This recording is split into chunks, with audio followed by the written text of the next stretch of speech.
Good afternoon, Ohio State fans, or at least it's afternoon as we're recording this. I'm Patrick Murphy. I'm here with Bill Kurlick. We're both from Bucknuts and 247 Sports. And it's the start of the early signing period, Bill, or what might as well just be called signing day these days because everyone seems to sign anyway. We're going to talk about Ohio State's recruiting class today and kind of break down what's happened so far, what could happen, and where the Buckeyes stand.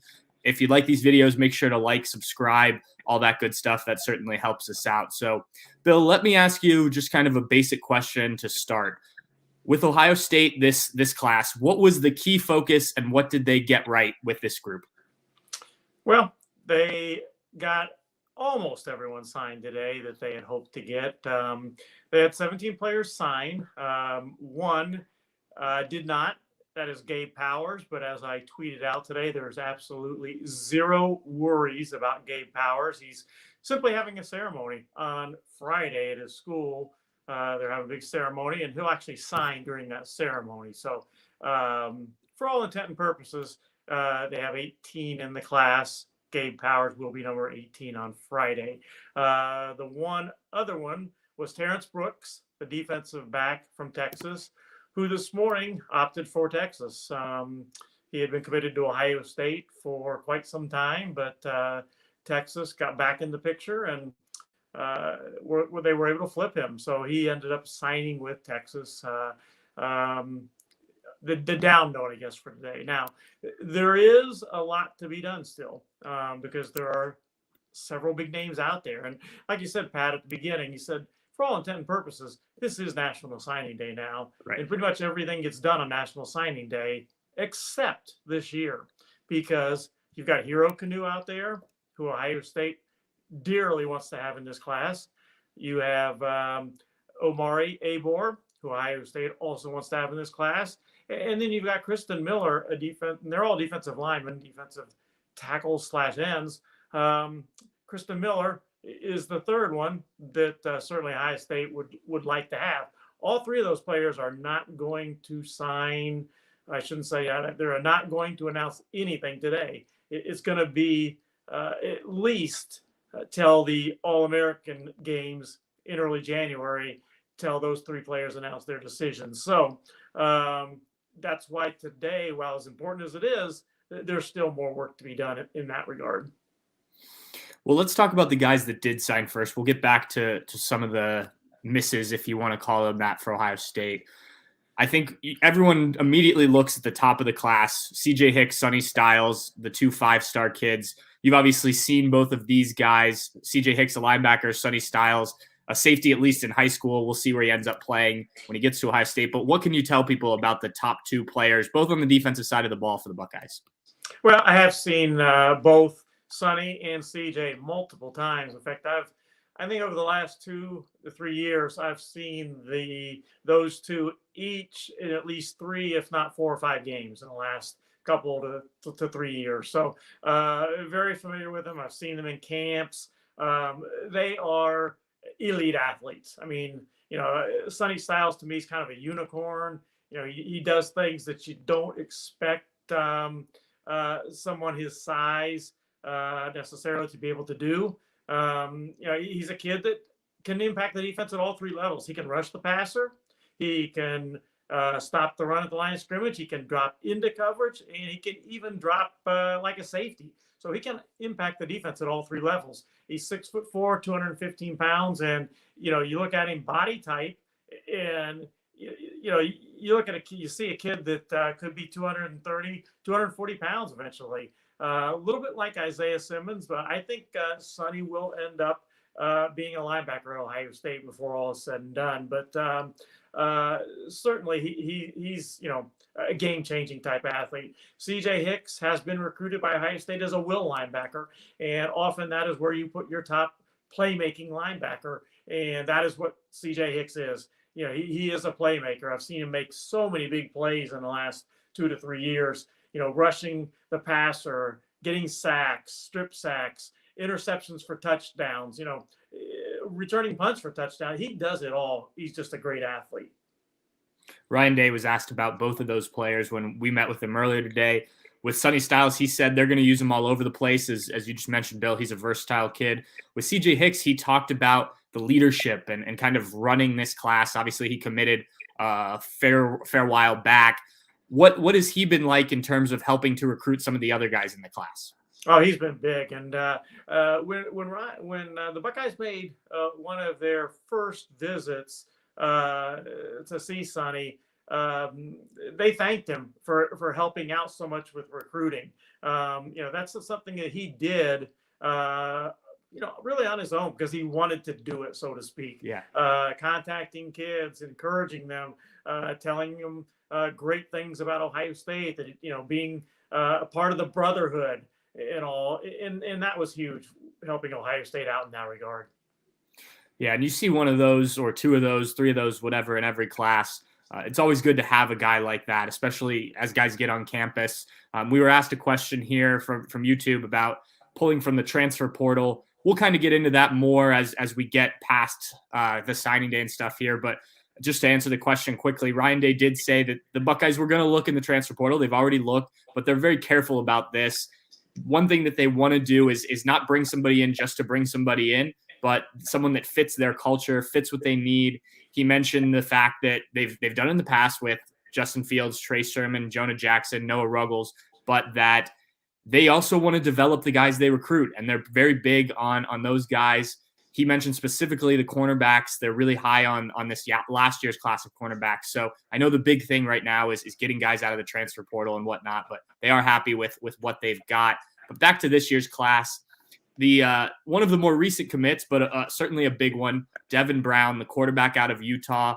Ryan Day talked about him and kind of seeing his arm, seeing the athleticism that he has. He said he saw a video of him windmill dunking, which is not something a quarterback needs to be able to do, but it just showed him his athleticism, things like that. What have you seen from Devin Brown? Kind of how did the Buckeyes get in on this? Because they had to come in kind of late on a quarterback after Quinn Ewers obviously reclassified.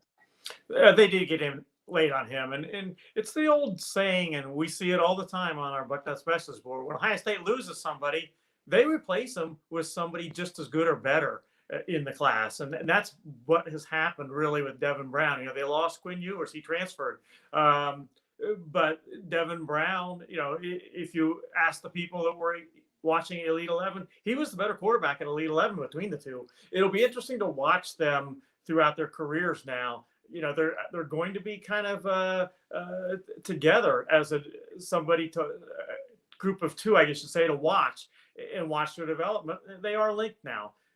Quinn Ewers leaves, Devin Brown comes in, and the Buckeyes have got a great one in Devin Brown. I kind of compare him a little bit to a Joe Burrow in that when Joe Burrow was in high school, I used to tell people that he had an uncanny ability to extend plays long enough that he could make the play through the air. He could run. He's a pretty decent runner, was in high school and had that ability in college and still can do it some in the NFL.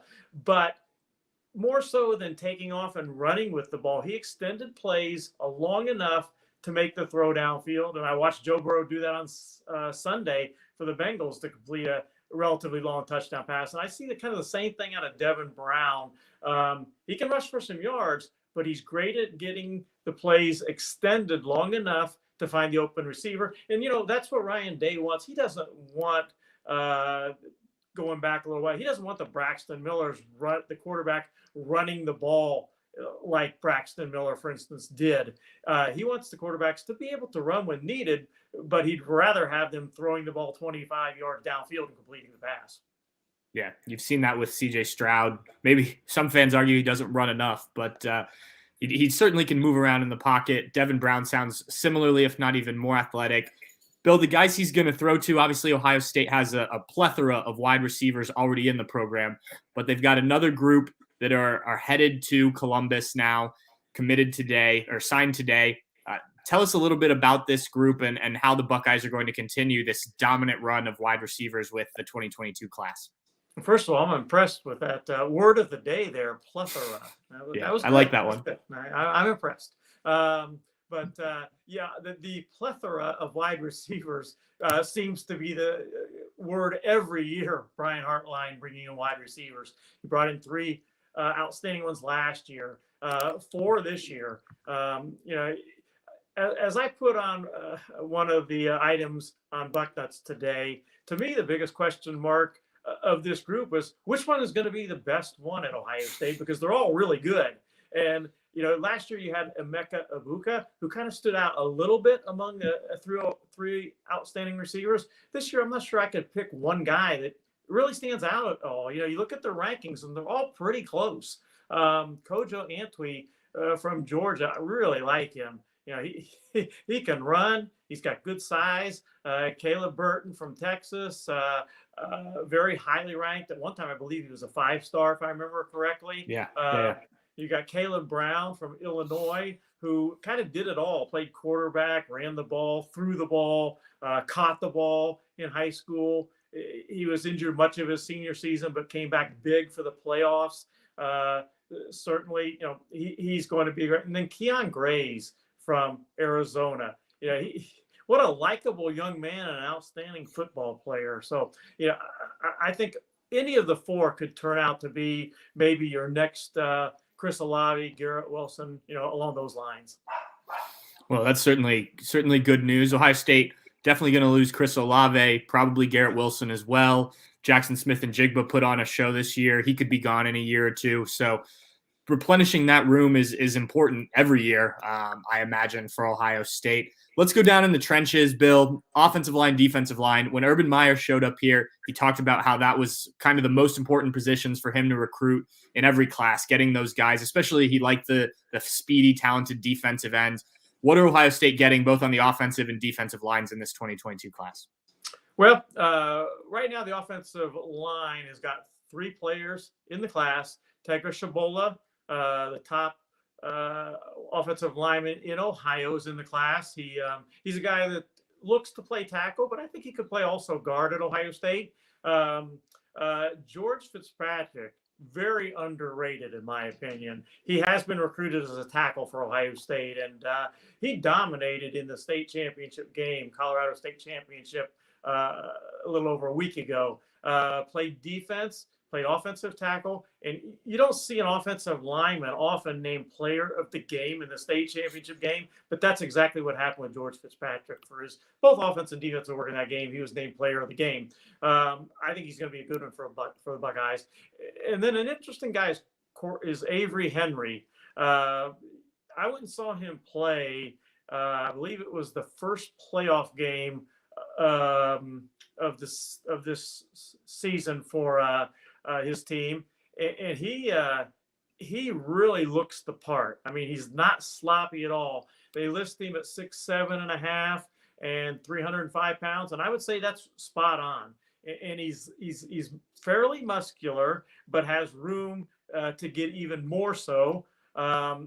He's just an interesting guy. He runs well, and I think he could really develop for Ohio State. Now, what would be the topper is if they could get Carson Hinsman out of Wisconsin. He's one of those guys, again, this is a signing day that there's still work to be done and some big names out there that Ohio State could get. Carson Hinsman is one of those guys. He's got it down to Ohio State, Wisconsin, and simply put, the reason he hasn't decided yet is he's torn between the 2 schools.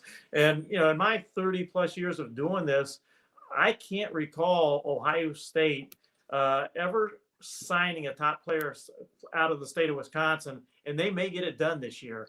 That's going to be an interesting battle. If he gets added to this class, then you've got a group of 4 really, really good offensive line prospects in the class. And Ryan Day was asked today about, he's said in the past he wants to recruit at least 1, maybe 2 guys that maybe don't get ranked as high, maybe some Ohio offensive linemen that they think they can develop. He was asked if they've done that a bit too much. He kind of said, we'll see. They like this class. Bill, you just kind of outlined how this group, whether rated or underrated, could still be very good. So it'll be interesting to watch that group. Obviously, a key position. What about on the defensive side of the ball, on the defensive line? I love the 2 guys they got today. They signed, actually. Kenyatta Jackson was named the Gatorade Florida Player of the Year. He had 19 sacks this year. Some people have him listed at 16 or 17, but the correct number is 19 sacks. He was a terror in the state championship game. He just gets after it, and he's got a chance to be a great defensive end for the Buckeyes. The other one, of course, is Caden Curry, who Ohio State has recruited as a defensive end, but I could see him really playing almost all over for Ohio State. Defensive end, maybe in the rush man package, he goes inside to tackle. He's a kid that has a tremendous motor. I mean, he is just go, go, go. And that's the kind of kids you love to have playing on the line for you. I really see great things for Caden Curry. Now, again, signing days today, but more work to be done. I mentioned Hero Canoe, who they really, really want, who I like their chances of getting. He's not going to announce until the game in Texas in January, the All-American Bowl. He'll announce there, but I like Ohio State's chances there. Omari Abor, he's not announcing. He's not even signing today. May end up going into January for him, actually, because he's talking about the possibility of taking a visit to Texas. So we'll see there. Originally, he had planned to announce at the Under Armour game in January, but again, we'll see. He could wait and take a visit to Texas. Right now, I like where Ohio State's at with him, but they're going to have to hold off Texas. And then Kristen Miller, I think, is maybe the most unlikely of the trio. He's between Ohio State and Georgia, but still someone that's not going to announce until the game. So we'll see what happens. The secondary's a question mark that's come up a lot recently, or a question that's come up a lot recently. Not only did Ohio State struggle 2 years ago and at times this year in the secondary, but they've seen a number of guys depart.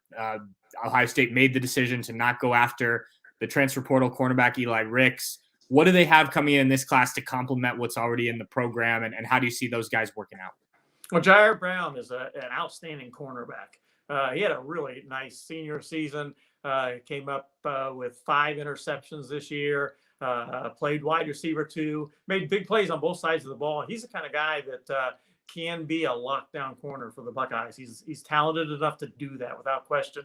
Ryan Turner is one of those kids, again, that I go along with him and George Fitzpatrick as perhaps the 2 most underrated players in the class. Not a lot of talk, or at least not as much talk as should be, about Ryan Turner, but he's got some good size for a cornerback, and he's another kid that came up big in the state championship game, along with his teammate, Kenyatta Jackson. Kai Stokes is a safety prospect that has potential. I think Ohio State certainly would have loved to have landed Zion Branch, who went to USC, or Xavier Wampka, who went to Iowa, but Kai Stokes is a more than capable safety prospect.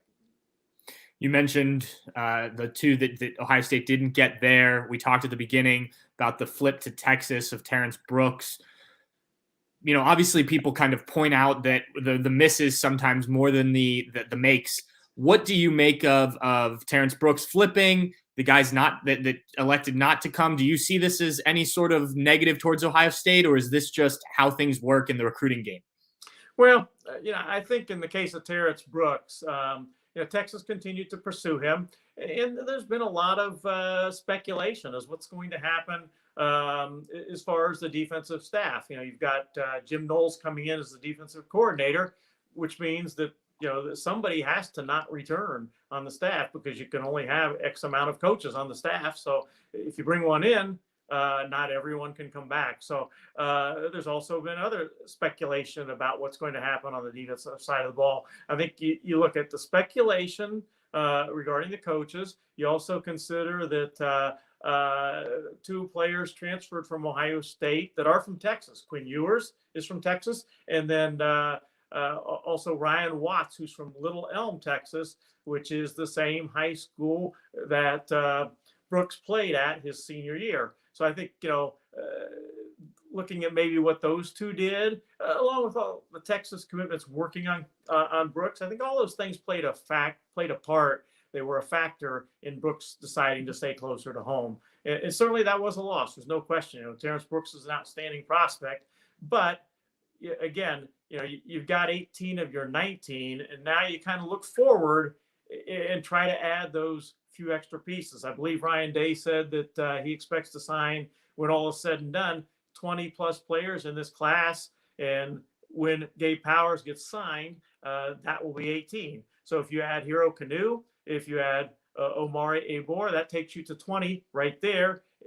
And then again, you look and see what else they're able to come up with. You've been doing this a long time. You've seen a lot of different Ohio State recruiting classes. Obviously, in recent years, the Buckeyes have almost always been at the top of the recruiting rankings. This class currently ranks number 4 in the country. How do you view this class as a whole in terms of maybe comparisons to some of the other Ohio State classes of recent years? Well, first of all, I looked at some of the people that, kind of were down about today. And I guess in a way, that's a good thing, because when you sign the number 4 class in the country, as it is right now, and you're a little bit down, that means your standards are really, really high. And that's exactly where Ohio State wants to be. They want to be at the very top. They're really close. Like I said, they're number 4 in the country, but they want to be the best, and that's what you want. As far as the expectations, that is kind of the expectation in Ohio State, that you're going to bring in great classes. And Ryan Day also mentioned today that they kind of use the transfer portal selectively. Right. They're not going to be like Michigan State. They're not going to bring in 21 players out of the transfer portal. Ohio State recruits at way too far of an elite level to need to do that. Ohio State, the lifeblood of their football program, is going to be, has always been, and will always be, recruiting great high school athletes. And that's what they've done again this year. They've got a great group of 18 players in this class. And we'll wrap up with this. Looking ahead, we were asked about this in the chat here. I know this is someone that you've covered. So the question is, can we land 2023 A.J. Harris? What are your thoughts on A.J. Harris as you look a year in advance? Well, I think they can land him. I don't think it's going to be easy. He is from the South, and he's got every school, including all the powers in the South, Alabama, Georgia, et cetera, recruiting him. So I think they have a shot. I'm not ready to crystal ball him to Ohio State, though, right now. Let's see how that goes. But, those are the kind of guys Ohio State wants to be in on, and they are absolutely in on A.J. Harris. Certainly, and plenty of time there for that recruitment. Well, Bill, thanks for doing this. I know it's a busy day for you. I appreciate it. I know all the people that jumped on here and the people on our site appreciate this and everything you do on these type of days. So thank you very much. For all those that tuned in, we appreciate it. Like, subscribe. Also, if you're not a Bucknuts VIP member, we're currently running a 50% off promotion for an annual membership. It's a great deal, especially if you're into this recruiting stuff. Bill does a great job. We've got our whole network of guys. You can also get on the other sites, read what's on other message boards, things like that. So it's a great deal. 50% off is great. And if you already have it, somebody who would like to be a Bucknuts VIP member, I hear there's holidays right around the corner, so that could be a good gift idea, and it's a great time to do it. So jump on our site. You'll see it right on the front page, the link to the 50% off. Thanks again, Bill. Thanks again for everyone tuning in. We'll have plenty more today from Ryan Day's press conference. Bill already has his rankings of the class up. If you are a VIP member, we appreciate it, and we'll be back soon. Thanks, guys.